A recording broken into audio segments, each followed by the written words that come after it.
All right. So let's carry on with the remaining noble truths. So you have now some idea of the first one. This is the first one in brief, but yeah. So let's go on to the second one. So the first one is called the dukkha satcha, the truth of suffering. Second one is called the samudaya satcha, the truth of arising. So this is why there is dukkha. One thing is to know that there is dukkha. Another thing is to know why there is dukkha. What is the cause of dukkha, the origin of dukkha? So this is interesting. Now this is the noble truth of the origin of suffering.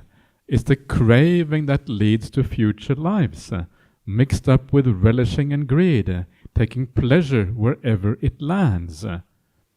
That is craving for sensual pleasures, craving to continue existence, and craving for non-existence.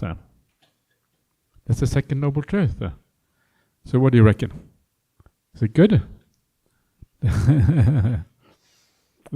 So this is what we want to abandon, yeah? This is what in the Sutta it says, you want to abandon the cause of suffering here.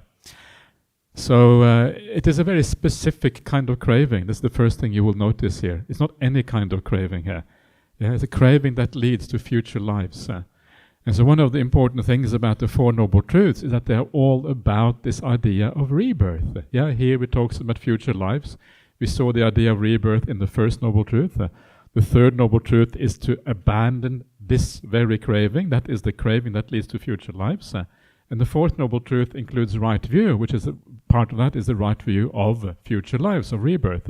So all the Four Noble Truths have to do with rebirth. It's fundamental to the Dhamma.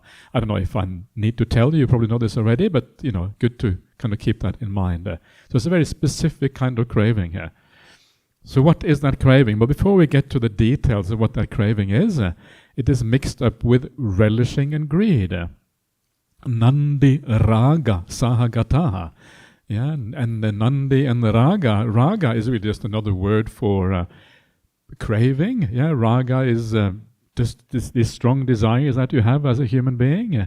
And nandi is often translated as delight. Yeah, you're delighting in things. Yay, sensual pleasures. Yay, coffee. I'm terrible. I'm bad. I'm going to be reborn if I'm not careful. Yeah, all of this kind of nandi with coffee. Yeah. I'll be a bad example. Maybe I go to coffee heaven. Is there coffee heaven? Coffee hell? Coffee loka. Okay. I thought you were going to say go to coffee hell because you are. Oh, I'm not sure what that would be like. Yeah. Anyway.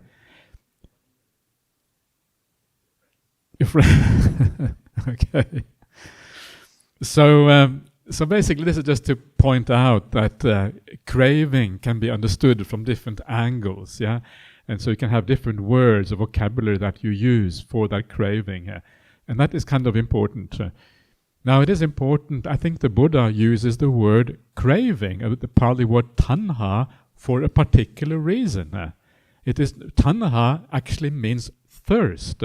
Trishna is the kind of the Sanskrit word, and it means thirst. Yeah, so and that is very similar to the English idea. I don't know what it is like in other languages, but in English, thirst usually means a very strong desire. Yeah, you have thirsting for something. It doesn't just mean you want to drink. It can mean any kind of desire that is very powerful.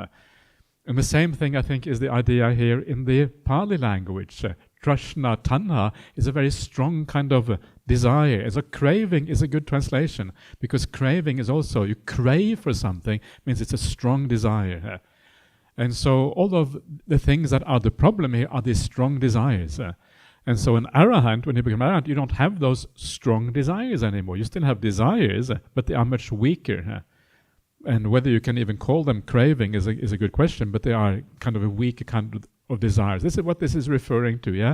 The relishing and greed. This refers to strong desires, basically, on different angles on that same point. Taking pleasure wherever it lands. And so this is the idea of tatra abhinandini, yeah? Delighting here and there is often the translation. And one of the main meanings of that is that you delight in various kinds of rebirth. Yeah, when you get reborn, you delight in this rebirth, in that rebirth. and you just want to be reborn. Doesn't matter where it is. What matters the most is that you do get reborn. That is what we are desperate for.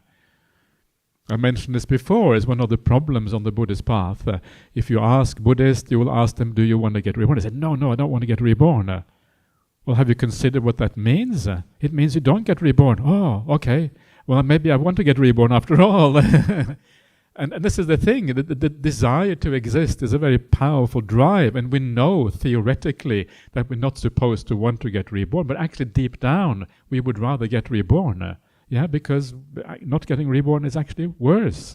Well, so it seems. Of course it is better, but it's hard to see that. And so we take pleasure wherever it lands. We get reborn here, we get reborn there.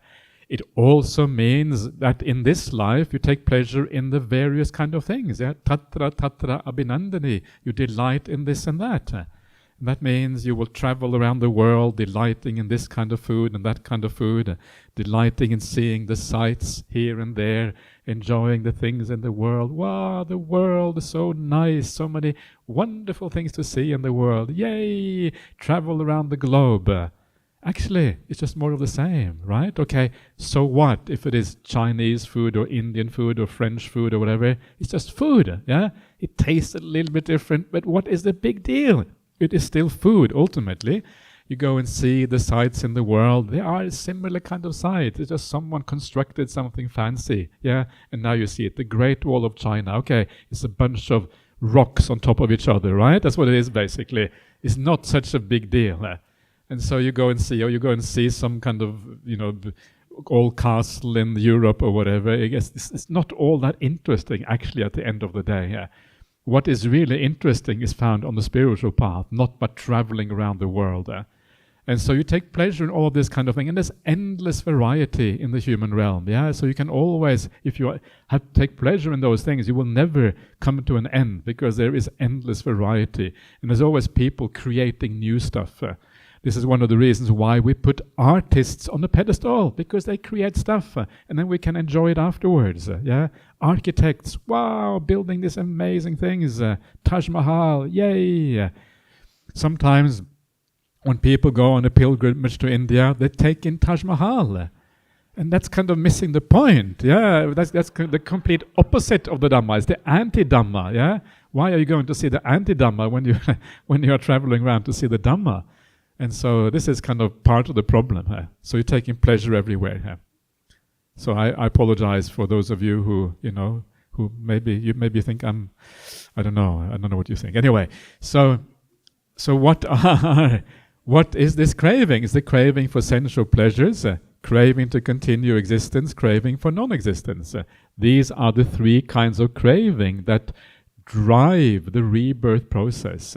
These are the cravings that tie you to existence. Sensual pleasures is maybe the most difficult one to overcome, because it is such a, at least immediately, because it is we are so steeped in sensual pleasure, so steeped in the sensory world. Everything we know is in that world. From the moment you wake up to the moment you go to bed, you are involved with sensual things, seeing, hearing, touching, tasting, etc. And so that world is that is the hardest part, is to give up that kind of craving. But you do it gradually, and you do it by learning to enjoy the spiritual happinesses instead. And as you do that, the sensual pleasures start to fade in significance, because you realize they are problematic. They are unreliable, they are uncertain. You don't know how long they will be around for. They are actually a lower kind of happiness. The stillness of the mind, the happiness of the mind, is a far superior happiness. And so gradually you move away. So don't think that you can reflect your way out of sensual pleasure, but to a small extent you can. But really it is an experiential thing that gradually moves you away from that. And that is the hardest part. If you are able to do that, then congratulations, you have done one of the most difficult things to do, overcoming the attachment to sensuality. It is quite hard. It is not really hard, but it takes commitment, it takes perseverance, and gradually you can do that. And once you overcome that, well, then you have access to samadhi. And because you have access to samadhi, life is really fun from then on. It's really easy, really happy. And then all you have to do is overcome the craving to existence. That's the last one, yeah, the one that comes after that. And the way you overcome that, as I mentioned just before, you see the dukkha of life or dukkha of existence, and then you stop craving, because how can you crave for dukkha? You can't crave for dukkha. Yeah, so that's kind of the point. It's only because you think it was happiness, that's why you craved for it. And as you give up that, you also give up the craving for non-existence. That kind of goes together. You don't want to just end things anymore. You end your existence. You end the craving for non-existence. I've had enough, I want to die. Actually, that's not how you end it. You end it in a different way, by the cessation coming through the path itself. So this is the origin of suffering. Yeah? Very often you will hear that craving is the cause of suffering in a very different way, like it relating to this very life. Yeah? In this life, craving is the cause of suffering. Why? Well, because you crave, you suffer. It's true, isn't it? When you crave, it's kind of suffer because you are separated from what you want to be. If you get very hungry, you want a food, that's a kind of suffering. You get very hungry. Or, whatever it is. Or you have lots of pain in the body, you want to get rid of that pain. That's a craving for sensual pleasure as well. And so we think that is what it meant by the second noble truth. But actually, that craving, which is here in the present, is actually a kind of suffering. It's not the cause of suffering, it is a kind of suffering. And so it belongs to the first noble truth. It belongs to the noble truth of being separated from what you like, or being united with what you don't like. And so that is not really what is meant here in the second noble truth. What it really means is how it perpetuates suffering in the long run.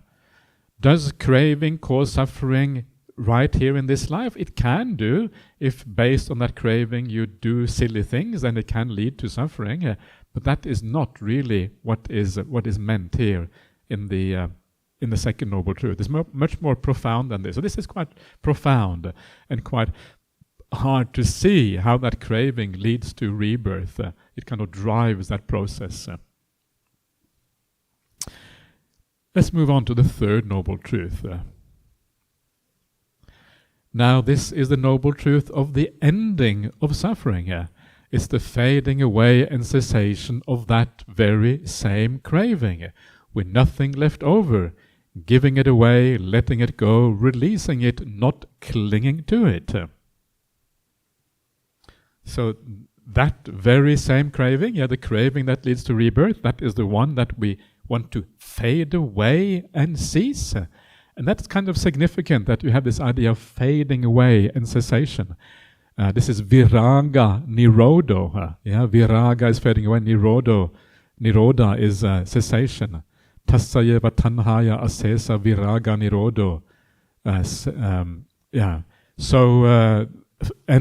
So it gradually fades away over time as you practice a spiritual path. It gets less and less and less until eventually it ceases completely.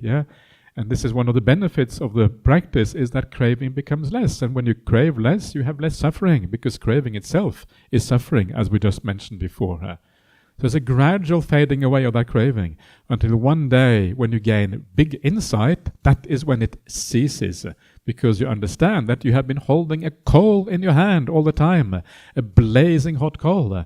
And if once you realize that you thought it was a diamond you were holding in your hand, and one day you get insight, you realize that thing you thought was a diamond turns out to be a hot coal. What happens when the diamond turns into a hot coal? You let it go. You don't want to hold on to hot coals. Why? Because they burn you. You thought you were holding something beautiful in your hand. Actually, it was a problem instead. Remember what the Buddha says: the things that the world says is happiness, the noble ones say is suffering. The things that the world says is diamonds, the noble one says is a hot coal. The moment your eyes are opened up, you reject it all, because you understand the diamond turned out to be dukkha, turned out to be a hot coal. This is what it means to gain insight. Things change in appearance. You see things in an entirely new way. Then you have no choice but to let go, because why on earth would you want to hold on to hot coal? You don't. And that's it. You let it go. Craving stops. And this craving is, first of all, with nothing left over, so it's completely the complete cessation, giving it away, letting it go, releasing it, not clinging to it. These are just different ways of talking about the ending of something, yeah? Giving it away, chaga. Yeah, chaga is like the same thing as a gift. Yeah, when you give something away, you have chaga, you give it up, you give it away. Okay, let it go. Letting it go, mutti. You are released by that fact of letting it go. Yeah, you are releasing it, letting it go. You are liberating, or getting rid of that craving, basically, in a way. So letting it go is like being freed from it. Releasing it, patinisagga. Patinisagga is another way of letting go, basically, again. Not clinging to it. Analaya. Analaya means that you don't allow it to roost or to rest in a certain place. It doesn't rest in your mind anymore. Instead of it sitting there, resting, roosting in your mind, you stop allowing that. You don't cling to it. So these are just different ways of talking about something coming to an end, to see what that actually means when it ceases. Yeah, it comes to an end, and you never bring it back again. Chaga, mutti, patinisagga, analaya.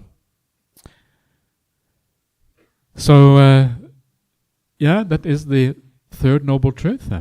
Letting go of craving. Then you don't get reborn because you don't crave anymore. And then comes the fourth noble truth. Now this is the noble truth of the practice that leads to the ending of suffering. It is simply this noble eightfold path. That is right view, right intention, right speech, right action, right livelihood, right effort, right mindfulness, and right stillness. Right stillness. Not right immersion, but right stillness. So that is the path.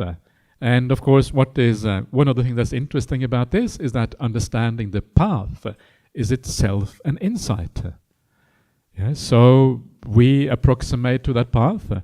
We do our best to practice it, but we don't really fully understand what that path is until you gain the insight into the Four Noble Truths. That's when you fully understand what this path is about. Why? Because when you have gone through that path, you have done all the factors, you understand that that insight that you have depends on the clarity of mind that the path brings about. That path, that stillness, that samadhi is required. That's what you understand. And that stillness, that samadhi, only comes about by purifying the mind. And all of these other factors are purification factors. And so you can see how the path is required for that insight to occur, by reviewing the process afterwards. And so your understanding of the path is another part of the insight for seeing what is going on. And this path is really a path of purification.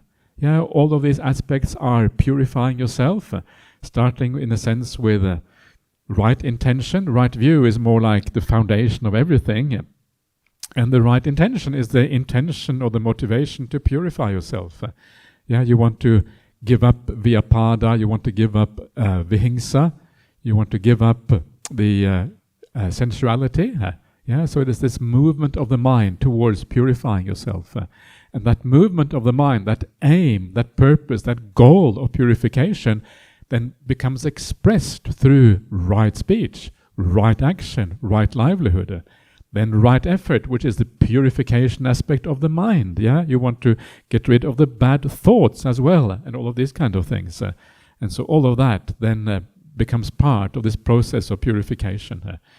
Right mindfulness is the meditation aspect of the path, and right mindfulness is also part of purifying yourself. It's the last part of purification, and all that purification ends with right stillness, when the mind is entirely pure. And only that pure mind is able to have profound insight. That is how this path works. And that's why it is known as the path of purification, the Visuddhimagga, because that is what is the requirement to see things clearly here. Why? Because the defilements of the mind distort your outlook. And you will be able to know that for yourself. If you know how your mind works, You know that whenever you have desires or ill will or what confusion, you know that your outlook is distorted. There's no way you can have any real insight. And so you need this purity, this stillness, this samadhi to be able to have a proper insight into reality. So there you are, 4 noble truths. Beautiful truths. They are noble. Why are they noble? Because they are profound. They are noble because they are something that is only achieved by deep insight, by noble people. They are noble because they relate to a profound understanding of reality. And they are noble, and this is kind of maybe the nicest way in which they are noble, is that they make you a noble person when you understand what they are. So they are often sometimes called the ennobling insights. They ennoble you, they make you noble. So if you want to become a noble person, don't strive in the social hierarchy, don't be a social climber, that is not what makes you noble. Don't get reborn as the king of Malaysia. These are the nobles, Become the real noble, the nobility of the heart. That's the nobility that matters. The other kind of nobility is not all that interesting. This is the nobility that really matters to you. So, I don't feel like going on to the next sutta because 4 Noble Truths is kind of so nice in its own right. If I go on to the next one, then I kind of feel I'm detracting from this beautiful 4 Noble Truths. So we need to take a bit of a breath, otherwise, too much. You know what I mean? Great, I'm glad you agree. Actually, it's the next verse coming up. That's cool. Okay, so we will leave that next verse for now. So let's take some more questions or comments if you like. So we have a bit of extra time, which is always handy. So please feel free to comment or whatever.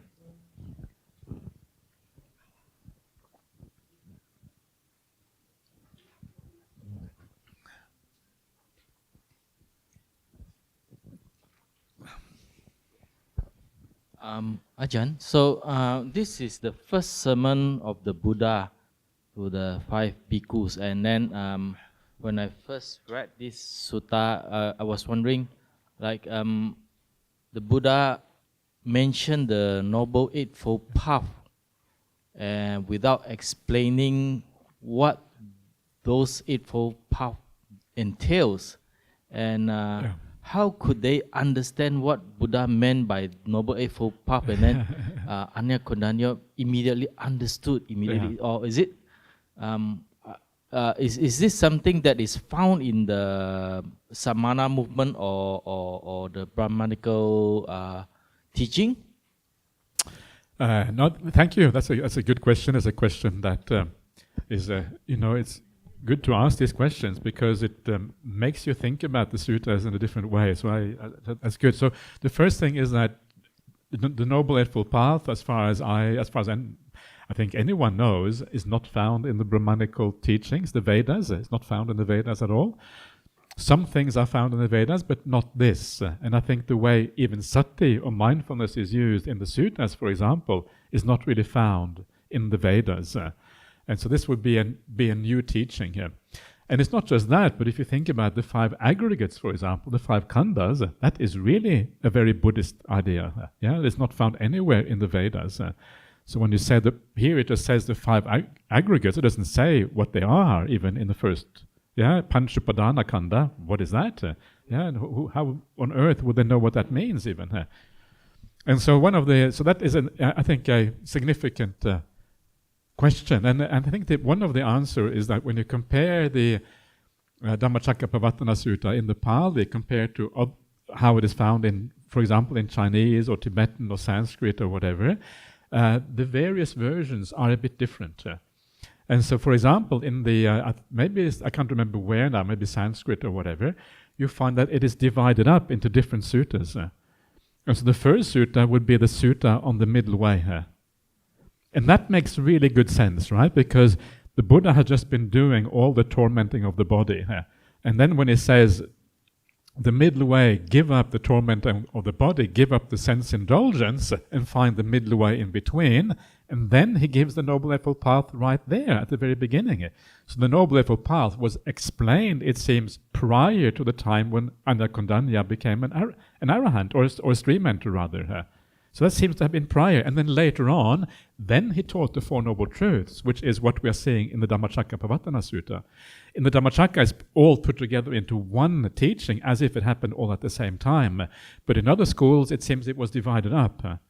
And so what I think we can gain from that is an understanding that this teaching was given over a period of time. And so the Buddha may have given the middle way, then he may have explained what the Noble Eightfold Path was. It has somehow not been included in the sutta, but because it was over time, there would have been, presumably he gave teachings at that time as well. And so we have to be careful with how we understand the teachings, that sometimes it is more contracted, and the reality is that these things happened over a larger period of time. It didn't happen so immediately. And I think that is the only way that this makes any sense, and there is some evidence from the other schools that actually that is what happened. It happened over a longer period of time. So that's how I would understand that. Does it make sense? Yeah? Okay, great.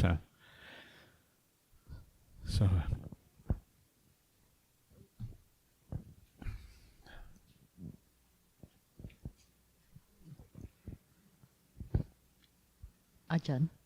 Yes, please. Yeah. The origin of suffering, it was explained in that we have a three tanha, the craving. Yeah. Craving for sensual pleasure, craving for continued existence, and craving for non-existent. So while I do understand that the craving for existence, that we wanted to reborn, we wanted to go for the next life. Yeah. But here, the parts on the non-existent, it also causes suffering. Can Ajahn explain or enlighten on this part, the non-existent? I'll be very happy to explain. Yep. So the idea there is that sometimes people have so much suffering in their life they don't want to be reborn. It is like actually you want to end your life. And that is sometimes what you see when people commit suicide, for example. They have so much suffering, so hard, they get so depressed or so sad or whatever it is, that they try to commit suicide. But the strange thing is that that very desire to end existence, that is actually the fuel for rebirth. So that desire to end existence actually causes rebirth. And so if you commit suicide and you think you want to make an end of everything, actually you don't. You get reborn afterward again. And the reason is because all of these desires are desires about some future state that you want. You want to achieve some future state. And that desire for some future state, whether it is related to sensual pleasures or to existence or non-existence, because it is about the future, it creates that rebirth as a consequence. It's like you're projecting yourself onto something else. And so this is, a bit kind of terrible, a bit sad even, you want to make an existence and end to existence and you try your very best. But actually, that very trying to end it actually causes a rebirth. And so it's problematic. That's what's going on there. That's what that means.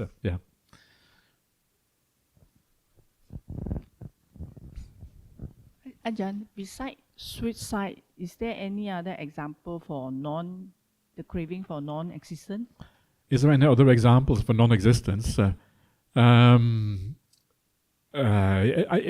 don't have to commit suicide, but it can be that you desire not to be reborn when you die. Don't actually commit suicide, but you're hoping at least may I not be reborn. So I remember there was a monk, an English monk, who stayed at Bodhinana Monastery for a while. And I think his family was Irish or something by background. And he had an auntie. She may be dead by now because she would have been in her 80s already then.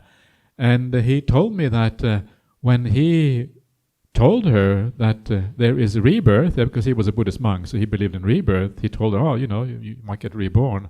And she said, oh no, I don't want to be reborn. Life has been so tough, so difficult, so much dukkha. I don't know what she had been through, but whatever it was, I do not want to be reborn. And so there is, obviously, if she thought like that, then there's quite likely that many other people would think like that as well. So this is a real thing in the world. People don't want to be reborn. Life has just been too hard. Yeah. Thank you. Yeah. Sometimes you will hear that people say, when you have an experience and you don't like that experience, you want to annihilate that experience. You have a version of that's called vibhavatana, the desire to annihilate. But there is such a desire, but that's not what this is really about. Yeah. Yes, please. Ajahn, I would like to ask about MN 141. 141. That's the Satchavibhanga Sutta. Is that right? Yeah. Yeah. Okay. So is that one to be read together with this SN setting in view the motion of the Dharma? Because it explains like every section. Yeah. Like, for example, not getting what you wish for is suffering. Yeah. It explains here, like, if you, like what you have explained just now, like that lady, she said she doesn't want to be reborn. So, but you will still continue on. So the Buddha said that even if you wish you don't want to be reborn, you will still be reborn. Yeah. So is that MN 141, is it valid or not? Yeah, it's valid. Yeah. It's a good sutta. It's Venerable Sariputta. It's called the Satchavibhanga Sutta, the analysis of the Four Noble Truths, and it's explained by Venerable Sariputta. And one of the things that you find is that many of the suttas that have this kind of analysis to them, it is often given by Venerable Sariputta. He was like this person who would analyze the Dhamma in great detail. And a lot of the suttas in the Majjhima Nikaya, like the Samadhitti Sutta, Majjhima Nikaya number 9, is spoken by Venerable Sariputta. The Mahahatti Padopama Sutta, the greatest sutta on the elephant's footprint, Majjhima Nikaya 28, is spoken by him. Anupada Sutta, Majjhima Nikaya 111, spoken by Venerable Sariputta. The one you're talking about now, Satchavibhanga Sutta, and there's quite a few more as well. So all of these kind of analysis suttas are often spoken by him. He was this master of analyzing things in detail. So yes, they are valid. So yeah. Good, yeah. Excellent, yeah.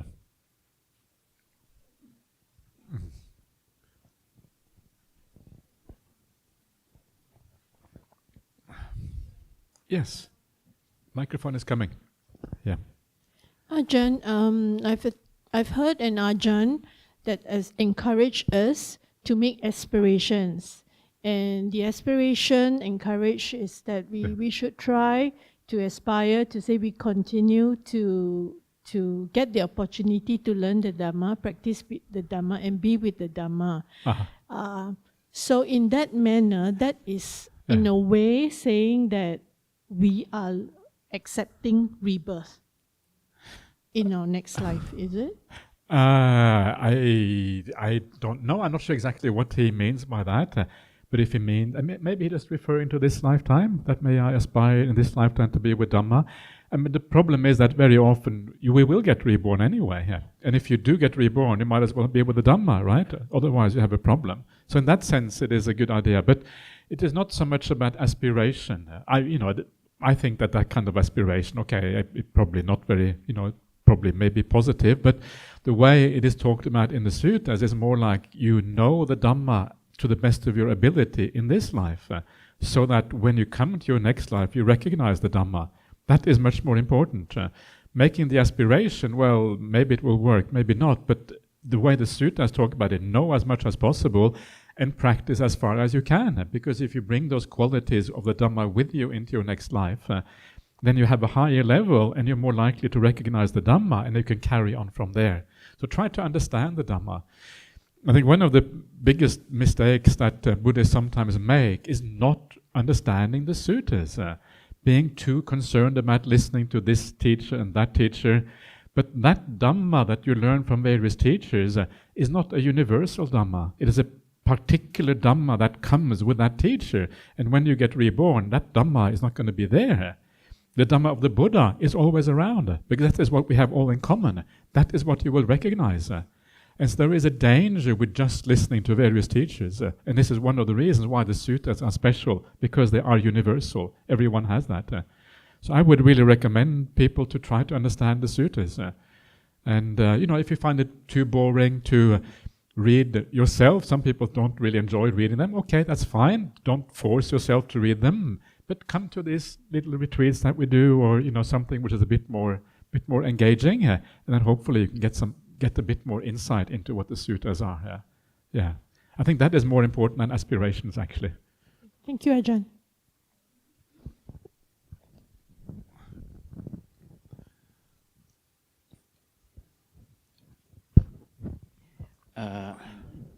Good morning, Ajahn. Good morning. I think knowing half is more dangerous than not knowing, because some people, having heard the Dharma, thinking that arahantship is not to be reborn. So craving for attainment of arahantship, isn't that also the craving for non-existence, basically? Craving for the ending of existence. So people focus on the destination rather than the journey. Yeah. So one of the things what is interesting in the suttas is that the Buddha talks about the highest view of the outsiders. Outsiders are those outside of Buddhism. And the highest view of the outsiders is the view of annihilation, the view of ending here. So if you have that desire not to be reborn, if it is real, if it is proper, actually you are quite close to the idea of cessation. You're already leaning in the right direction here. And so it's not entirely wrong. It means that you have some understanding, hopefully, of the limits of life, of the problems of existence, basically. If it's coming from an understanding of the problems of existence, it means you're already leaning in the right direction, if you have that idea. And remember that you need certain cravings to make an end of craving here. Yeah, so it's not necessarily not all cravings that are wrong, but the craving to end craving actually is a good kind of craving. The desire to end desire is a good desire. And there's a beautiful simile in the suttas. If you have the desire to walk to a certain village, well, you have to have that desire, otherwise you don't start walking. But once you start walking and you get to that village, that desire comes to an end because you have reached your destination. It's the same thing with the Dhamma. You have to have some desire and attachment to the Dhamma to get started. But once you get to the destination, you overcome that. You find this in a few suttas, the idea that you're using these things that are usually problems, you're using them in the way to reach a solution. I think part of my point is actually knowing what happened to Siddhartha. I mean, many lives before he became the Buddha. Yeah. Realizing that it is life after life that we keep improving in our practice. If we keep practicing, the next life we will be a better practitioner. Yeah. If we know that, and having saddha into the notion that eventually awakening will arise, I think we should focus more on the practice rather than focus on the destination of nirvana. Basically, worry about becoming a better practitioner rather than worry about attaining something. Right. I see. Yeah. Okay. I see what you mean. That sometimes we can focus too much on the result, which can lead to craving and become obsessed with, am I a stream enter, am I not a stream enter, these kind of things, and that can become a hindrance on the path. And I think that's true. So focusing on the practice is by far the most important thing. Of course, if you have some understanding of the end point, that can encourage you to practice well. Yeah, if you understand a bit about the dukkha of existence and the happiness of nibbana, well, that actually you will have the motivation and intention to practice in the right way. So it's all about balance, but becoming obsessed with the destination can be problematic, and sometimes you get this spiritual materialism, these kind of things, which can be destructive. So yes, so absolutely, give the practice 100%. I agree with that. Anyway, I think it is time to break. So let's have a nice lunch together, and we'll see you back again at 1:00.